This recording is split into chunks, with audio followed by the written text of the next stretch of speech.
Hey guys, this is me Raymond, and I'm here with another story. I decided to upload twice today.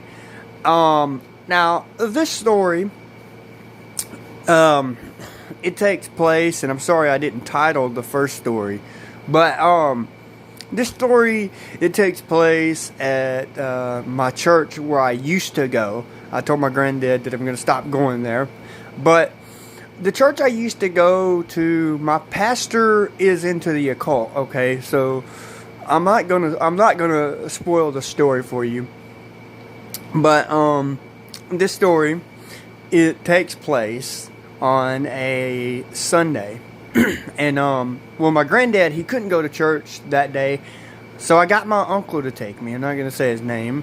Can I give him a name? What about Rodney? Okay, that sounds good. So I got my uncle Rodney to take me down to the church where my friends and family are, and I got a lot of friends there. I got a lot of friends there.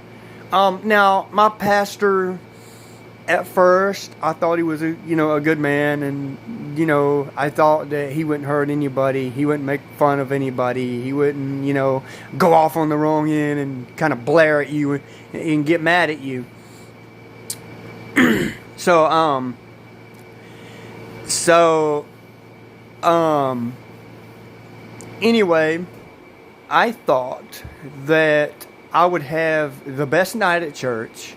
The Now this was after my pastor's dad died. Now, remind you, I loved his dad to death, and I'm not talking nothing about him but good things. I might do one or two videos about him, the best man. Man, that man was the best man ever. So, his dad was a beast, man. But anyway, I get to church, and like this dude, okay, so he has shelves built in his office, like for books of the occult. And from what my friend said, when my friend went inside, my friend Jason, when my friend Jason went inside, and he said on the right side of his office, there's a shelf, and on that shelf are books of the occult and stuff. So I kind of said, nah, you know what? That's not true. That can't be. So, anyway, we go to church, we get there, we walk in, and my pastor is holding a ghost box. Now, guys, do not play with a ghost box, okay? Don't ever go buy one. Don't ever go play with one, because if you play with a ghost box, it can be dangerous, and it can be very, very dangerous. So do not mess with a ghost box. But he's holding a ghost box in his hand, and he's holding a ghost box in his hand, and he's sitting there. He's sitting there holding a ghost box in his hand. Well, anyway, he's holding this ghost box, and he's trying to communicate with his dad, which I can understand. But why are you doing it with a ghost box? Because that ghost box, it can bring a lot of bad stuff across, and it can cause a lot of problems in your family and stuff like that. Well, this man, he carries this ghost box around with him, he carries it with him, and he has it. And I've asked him before. I'm like, man, what are you doing with that ghost box? Oh, I'm just trying to communicate with Daddy. I love him, I miss him, and I just got this ghost box, and I'm trying to, communicate with Daddy and stuff like that. Well, he has this ghost box. So one day he comes in, he says, y'all, I got in contact with Daddy today on this ghost box. He gets up there behind the pulpit, and he starts talking about how he got in touch with his daddy on the ghost box.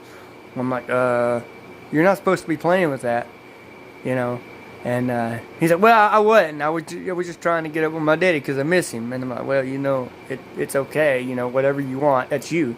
So, anyway, make a long story short, he gets in there, and he turns the ghost box on.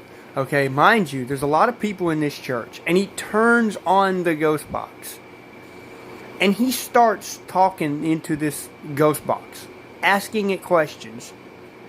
And then he says, I'm not going to say anything, because I don't want to conjure anything up, but he says, Daddy, if you're around, talk through me through the box.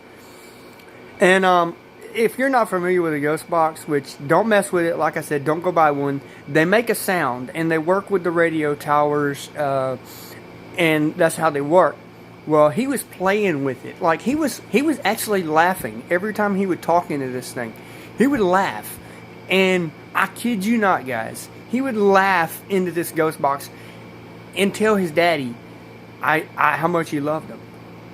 And he really believed that was his dad talking to him. Now, I'm not familiar with how this stuff works, and I never want to be.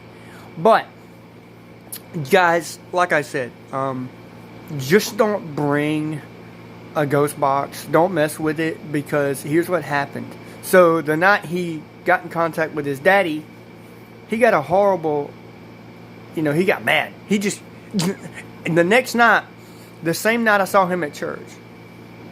Okay, so he brought it that morning, and that's when he turned it on and showed it to people and showed it what it would do and all that kind of stuff. So like that. So anyway, he gets on there and he goes, okay, you know what? He says, I got it. He says, y'all, I ain't in the mood tonight for church. And he gets upset, and he's upset, and we wonder why he's so upset. And he said, well, I ain't in the mood for church tonight, So he gets up there and says, well, I ain't in the mood for church. I'm not in the mood for nothing tonight. Y'all just gonna have to sing by yourself. And I kid you not, he takes his Bible and he throws it to the back of the church. Mind you, there's a lot of people. There's like 12, 13 people there. He takes his Bible and he whips it at the back of the church. And he says, that wasn't Daddy. I'm mad at this ghost box. And he starts screaming into the ghost box. Like literally screaming in it. Cussing it, screaming in it, swearing at it. And, so yeah, guys, he got a rude awakening, and, like I said, do not mess with these things. Don't go buy one. Don't mess with the ghost box. You just don't do it, period. Yeah, so that's today's story, second story. That's today's lesson. Do not mess with the ghost box, because they're very dangerous. They can conjure something in your house that you can never get out. So guys, just please don't mess with the ghost box. And like I said, just don't mess with the ghost box. Don't do it. Don't conjure up with the spirits. And I'm saying this, just don't do it.